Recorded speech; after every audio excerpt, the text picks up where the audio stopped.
மதுகபுகள் இல்லை என்றால் நாம் இன்றைக்கு பின்பற்றி கொண்டிருக்கிற எந்த அமல்களையும் நேர்முகப்படுத்த முடியாது. இதை வேற வார்த்தையில சொல்றதுன்னா, இவங்க 4 மதுகபை தாண்டி குர்ஆன் ஹதீஸ் மட்டும்ங்கறாங்கல்ல, அது பொய். இவங்க என்ன சொல்றாங்கன்னா, 5வது எங்க மதுகப் இருக்கு, நீ அதை பின்பற்றுன்னு கூப்பிடுறான ஒழிய பேரு குர்ஆன் ஹதீஸ் என்று சொல்லுகிறான். இது மிகப்பெரிய தவறு. குர்ஆன் ஹதீஸ் அவர்களுக்கு இந்த வித்தியாசங்களை எல்லாம் சொல்லவில்லை. நேரடியா போய் நாங்களே குர்ஆன் ஹதீஸ்ல ஆய்வு செஞ்சு நாங்களே எல்லாம் பண்ணிடுவோம்னா முடியாது. காவிரி தண்ணியை என் தோட்டத்துக்கு நேராக காவிரி நடு ஆற்றுல இருந்து போர் இறக்கி பைப்பு போட்டு நேராக என் தோட்டத்துக்கு இறக்க வேணா முடியாது. தம்பி, அங்கிருந்து வாய்க்காலுக்கு வரும், வாய்க்கால் அங்கிருந்து வரப்புக்கு வரும், அது சின்ன ஓடையாக வரும், அப்புறம் பிரிஞ்சு பாத்தி கட்டி பாத்தி வழியாக உன்னுடைய தோட்டத்துக்கு வரும். தண்ணி காவிரி தண்ணி தான், அதே ஆற்றில் இருந்து தான் வருகிறது. ஸல்லல்லாஹு அலைஹி வஸல்லம் அந்த ஷரியத்து தான்.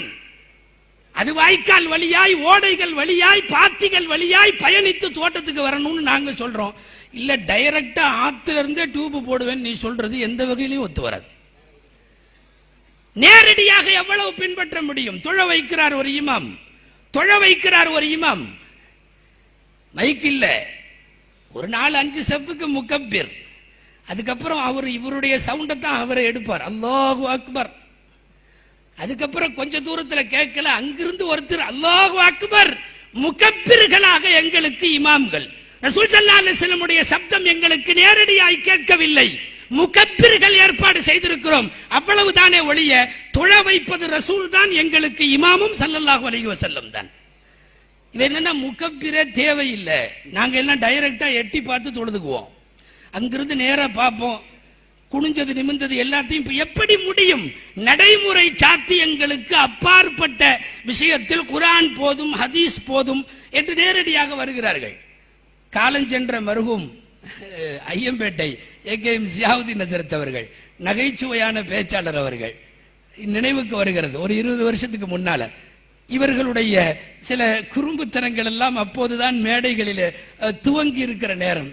ஹஜ்ரத் ரொம்ப வேடிக்கையா சொல்லுவாங்க, ஒருத்தர் நேராக வந்து பேசுமாம்ட்டு ஹஜ்ஜுக்கு போகணுன்னாராம்.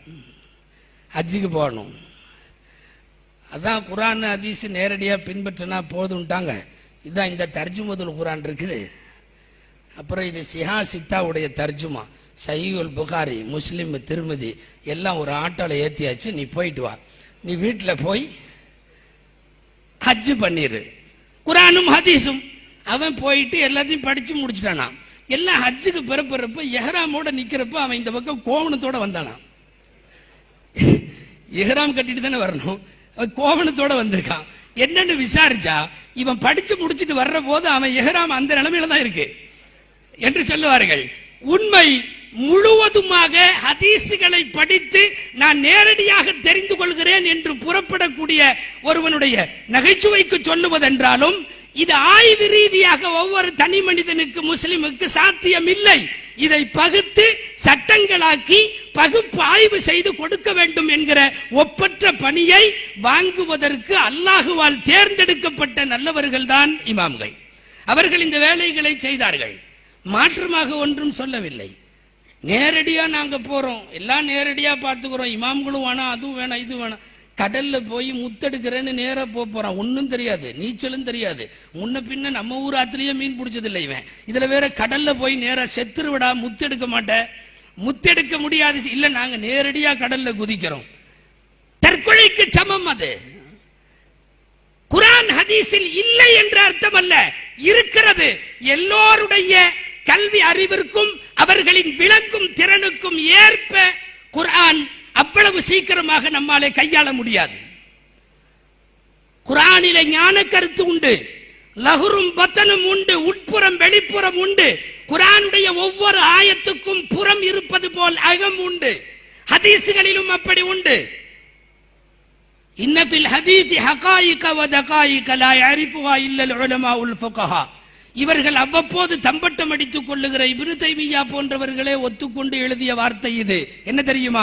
ஹதீஸ்களிலும் கூட சில நுட்பங்கள் ஒளிந்து கிடக்கிறது. சட்டம் படித்த உலமாக்கள் மாத்திரம்தான் அதை புரிந்து கொள்ள முடியும். எப்படி சாமானியன் புரிவான்? 4 மதுகப்பு வேணாம், இப்படி இருந்துச்சல்ல அப்படி இருந்துச்சல்ல, நமக்குள்ள 4 என்ன, நமக்குள்ள எதுக்கு 4, எல்லாம் ஒரே மாதிரி அப்படின்னு கொஞ்ச நேரம் பேசின உடனே நம்ம ஆளுகளும் மாறி போயிடுறாங்க. திரும்ப அவன்கிட்ட கேட்கலாமல்ல, ஏன்டா நமக்குள்ள 4 பிறை எந்துக்கடா, ஒரே பிறையில போதுமல்ல அப்படின்னு கொஞ்சம் கேட்கலாமல்ல. 4 பெருநாள் கொண்டாடுறான். புதன்கிழமை ஒரு ஊர்ல, வியாழக்கிழமை ஒரு ஊர்ல, வெள்ளிக்கிழமை ஒரு ஊர்ல, 4 மதுகப்பு போனா எல்லாம் ஒன்னா இருக்கலாங்கிறான். நீயும் கொஞ்சம் ஒன்னா வாவேன், ஒரே மாதிரி பெருநாள் கொண்டாடலாமே. முடியலையே, முந்தா நேரத்தை நோன்பு தொடங்கிடுறான். என்னென்ன நடக்கிறது அல்லவா? குர்ஆன் ஹதீஸை ஆய்வு நேரடியாக செய்கிறோம் என்ற பெயரால், மதுகபுகளின் மீது காரி உமிழ்கிறோம் என்ற பெயரால் தங்களை தாங்களே மண்ணை வாரி போட்டுக் கொண்டதோடு ஆய்வு என்ற ரீதியில் ஏராளமான தவறுகளை செய்திருக்கிறார்கள்.